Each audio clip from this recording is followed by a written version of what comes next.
Today we are going to talk about all of the problems that the real estate market is facing, because right now you have mortgage delinquencies spiking in Canada. At the same time, we have homes here in the US that are just sitting on the market and not selling. And obviously, if you live in an area where homes are flying off the market, this might not apply to your area. But in general, okay, listings are sitting on the market for longer than they have over the past couple of years. Because according to Redfin right now, 3 out of 5 homes that are sitting on the market are considered stale listings. And a stale listing is a place that's been on the market for at least 30 days. And what did I say in a recent video? I said when we were talking about pricing and everybody overpricing and not getting with the program of the reality of today's market is that when you overprice the property, it's going to sit on the market. And if your property is sitting on the market for more than 30 days, then it's probably overpriced. And Redfin is backing up what I just said a few days ago. According to Redfin, 62% of all homes listed on the US housing market right now are considered stale listings, and they've been on the market for over 30 days, which means more than half of the sellers in this country right now are not in touch with reality. And whether that's out of greed, whether it's out of ignorance, whether it's out of their agent pushing them to try to get a higher price for the house, it doesn't really matter. The point is they need to get with the program if they really want to sell their home. And it gets even worse when you look at the long term, because 40% of homes as of May of 2024 have been on the market for at least 2 months without selling. Now, there are some occasions in some markets where things just don't move that fast, and it's kind of normal for places to sit on the market for a couple of months before things sell. But not if you're in a low inventory market where there's still a lot of demand, guys. If you're in a place like that, the listings are going to be moving no matter what. Redfin says the reason that this is probably happening is because of the rise in inventory across the country, and now buyers have more choices. However, that's probably just one piece of the puzzle. The other big pieces of the puzzle, of course, are prices and interest rates. So when you combine rising inventory with still extremely high prices and unaffordable interest rates, that's where it leaves you. It leaves you with homes sitting on the market, guys, because your pool of buyers is extremely small. And this just goes to show you how much everybody has been lied to over the past couple of years as well. You know, all of the mortgage brokers, all of the real estate agents have been telling people the same garbage advice this whole time. Oh, marry the house and date the rate. You should definitely buy it now because the rates will go down and you'll be able to refinance. Well, I covered a couple weeks ago of a couple that was told that exact story, and they're now stuck in the house with a higher than what they can really afford interest rate and payment on the house, and are deciding whether or not they're going to have to sell it now to get out of the place because the interest rates have not come down on the timeline that they were hoping for. And so this is the dilemma that so many recent buyers find themselves in, because they believe this nonsense advice that I have been telling people to watch out for, but hey, no one wants to listen to that. And guess what, guys? The Fed meeting just happened. They're not going to be lowering interest rates anytime soon, possibly not even at all this year in 2024.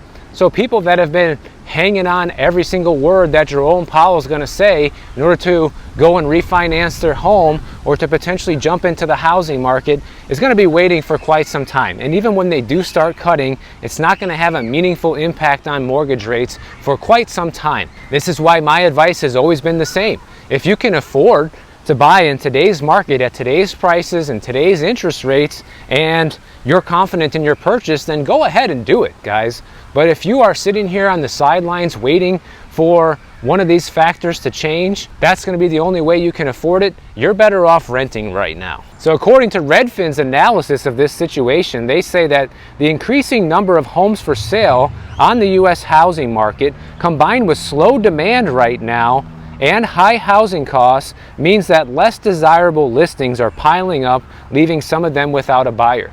But I would even argue to say that most of them are desirable, just not at the prices that they're being listed at. You know, if people would just price the listings appropriately, then I'm sure many of those listings that have been sitting for 30 or 60 days or longer would have sold already. I have been through this dilemma countless times with clients when I was selling real estate, and that, along with many other reasons, is one of the things that made me want to quit, guys, because, you know, sometimes you have sellers that go with whatever you say as the real estate agent, like, this is the price we need to get this house sold fast, and they do it and it happens. Okay, I've had many good clients like that. You have other ones that say, well, I don't think so, I think we need to price it, you know, 100,000 more, and it just sits there, you know, and then in the end they end up getting less than what you originally wanted to list it for, because as that property sits for a long time, it becomes less desirable. You know, people start to wonder, how come that house has been on the market for so long? People start looking at it with a funny eye,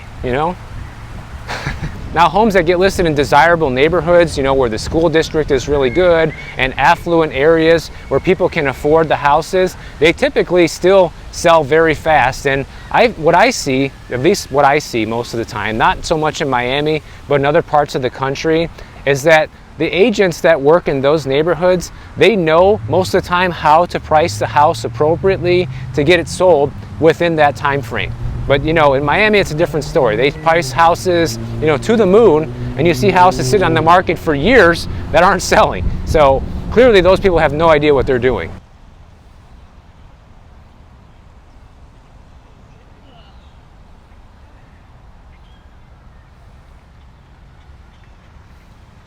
Now, according to Redfin's analysis, they say the metro with the fastest growing share of stale listings is Dallas, Texas, with 60% of the listings there on the market for at least 30 days, which is up 53% from a year earlier. So clearly the housing market is turning around in Dallas, Texas. And, you know, you had people over there, lots of agents, especially on YouTube, saying that that was never going to happen. Well, it is happening right now. Other places are getting hit hard, like Fort Lauderdale, Florida, where 75% of the listings are stale. You know, Tampa, Florida, 68% of the listings are stale. And meanwhile, our neighbors in Canada, I don't even know who's in bigger trouble with the economy, theirs or ours, because, you know, the Bank of Canada has already started cutting interest rates along with the Bank of England.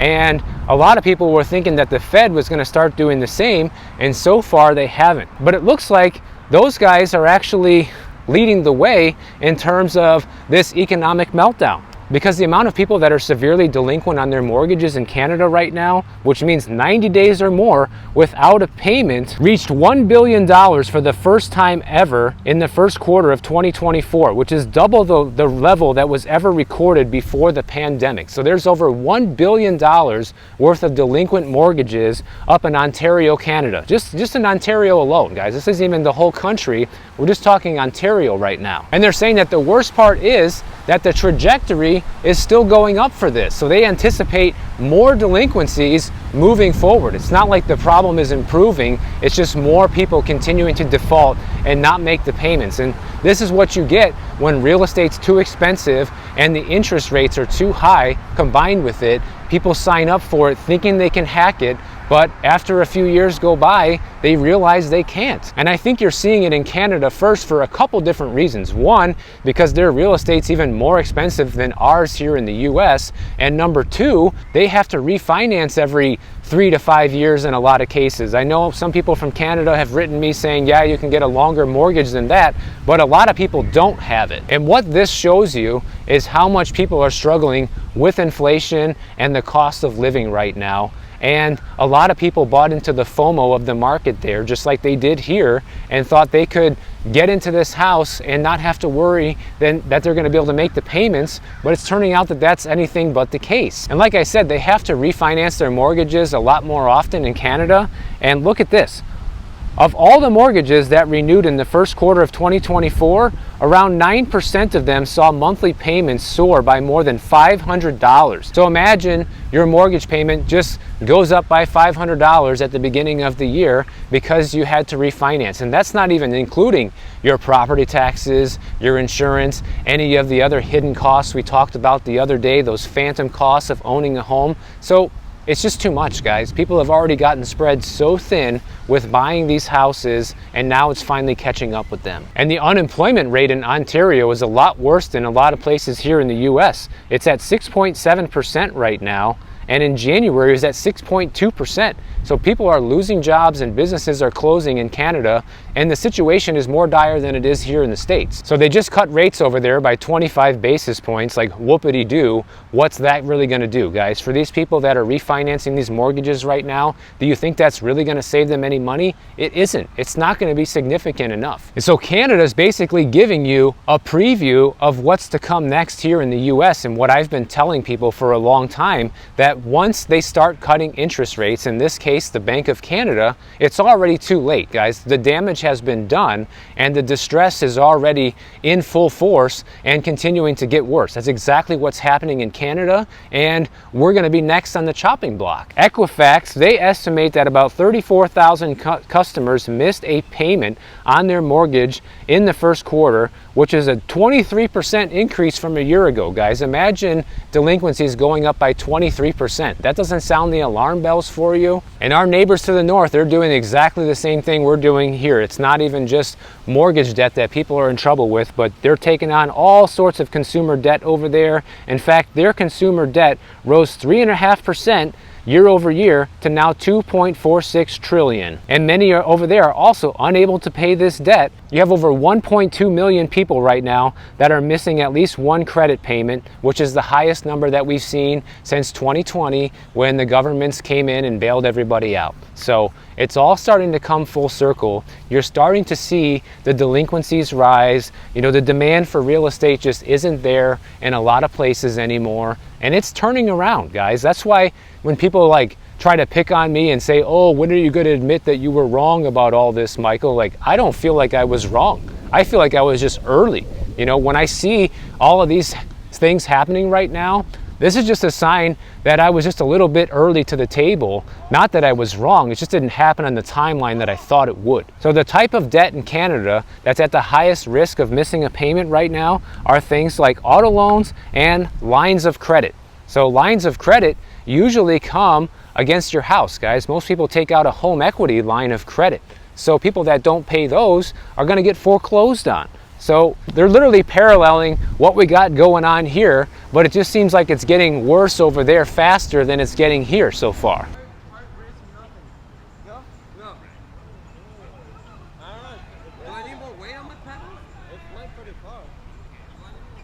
And so I think that the US hasn't seen these problems yet for a couple different reasons. And we're seeing the problems, but just not on the scale that Canada is. And one thing is the fact that we have 30-year mortgages here. So people don't have to refinance every 3 to 5 years unless they want to. But a lot of people do anyways because they want to pull cash out of their houses. Just like we talked about literally yesterday, I think it was. You're seeing the refinance applications spike by like 25%, guys. It's crazy, especially when the rates are still hovering at 7%. So the people that are doing this are desperate for money, right? And so those people are probably the most likely ones that are going to end up losing their house to foreclosure when home prices start coming down and the economy continues to get worse. But also, because the prices are so much higher in Canada, I feel like it makes it that much harder for people to hold on. You know, when you're facing the volatility of needing to refinance every few years and paying these extremely high prices for homes, that's just a double whammy for people. And unfortunately, it just doesn't take much to knock you out and make it so that you can't afford the payments anymore. So they just have a situation where it's just so much easier to get in trouble and upside down financially on your house. Well, let's face it, if you're having money problems with your house and making your house payment, that's almost a luxury in today's world, because you have people right now that can't even afford food, guys. There was a study that came out recently from the Journal of American Medicine Association, and they're saying that food insecurity has greatly increased in the last 20 years for American families, especially with adults over the age of 60. 20 years ago, you had about 12.5% of families with adults aged 60 and older in the household struggling with food insecurity. Now it's at 23.1%. And the USDA defines food insecurity as a household socioeconomic situation that leads to limited or uncertain access to adequate food. So essentially what they're saying is you can't really afford to buy as many groceries as you need. A lot of older people, they live on Social Security and maybe a small pension or retirement account, and that's all they have to live off of, guys. And right now, if that's all you have, I mean, that's not really going as far as it used to. I mean, no one's money is going as far as it used to, but at least if you're in the workforce, you can get a new job, you can start a business, you can have a side hustle, you can do things to make sure that you can make ends meet and have extra income. But when you're already retired or disabled and you can't really work anymore, that's not an option. And so you're kind of stuck with the money that you have coming in, and it's not keeping up with inflation. Surprise, surprise. And the other reason that the elderly get hit with this is not just because of fixed income, but because they typically have much higher medical bills. You know, when you get older, your body starts falling apart. I've already heard different problems with this from my parents and other people who are older than me, that, oh, just wait till you get older, this happens and that happens, right? So everybody says that, and I guess it's true for most people. I think it does depend on how well you take care of your body over the years and how much you try to stay in shape. That's definitely something I try to do, being out here on these walks all the time, going to the gym 3 days a week and eating well. So, you know, I do my part, but at the end of the day, you're at the mercy of your genetics and your environment and just your luck sometimes. But being able to afford everything, you know, your medical bills, your food, your rent, or maybe you don't have rent or you already have a paid off home, it's still too expensive, guys. Think about this. The cost of living adjustment for Social Security this year went up 3.2%. And the inflation numbers that we keep getting are around this or even higher. In fact, the most recent figure that we got for the May numbers was at 3.3%. So we know for a fact that these cost of living adjustments are not keeping up with inflation. And a lot of seniors live off of only Social Security. I think I quoted this in a recent video, but you know, it's a high percentage of seniors that only have Social Security income. That's it. There's no other source of retirement money. And the craziest thing is they're the lucky ones, because by the time I get to retirement age, there probably won't be any Social Security. And they say that another reason that it's elderly that are suffering from this is because over half of the homeless population in the country is over 50 years old right now. In the early 90s, it was only 11%. So we're talking going from 11% to 50% of all the people that are homeless are now over 50. So they're saying, of course, the number one way we can fix this is to increase the SNAP benefits, which is food stamps for people.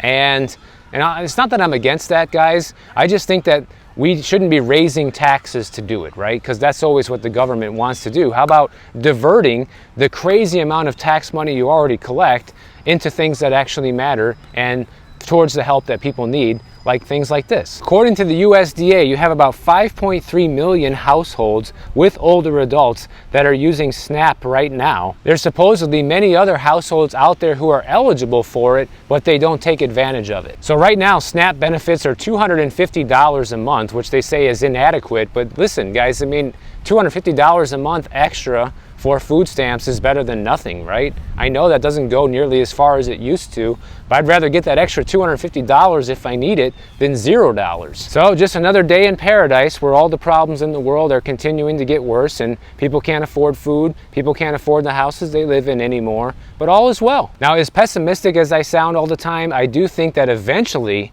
all of this will turn around, but it could take decades, guys. I really think it could, and maybe it might take more than that. It could be past my lifetime before things get serious enough and the situation gets dire enough where the government actually starts doing the right thing and dramatically decreases the spending, starts having our currency backed by something meaningful again, like gold, and directing all the spending that they do towards things that we actually need here in our country versus being the world police and worrying about what everybody else needs all the time. I think we've done enough of that over the past 100 years, and now it's time to start focusing back home again and looking at how much people here are suffering and taking care of our own. So if you guys enjoyed this video, make sure you subscribe to the channel, and if you don't want to wait for my next video to come out, check out this one on the screen right over here, and I'll see you in the next one.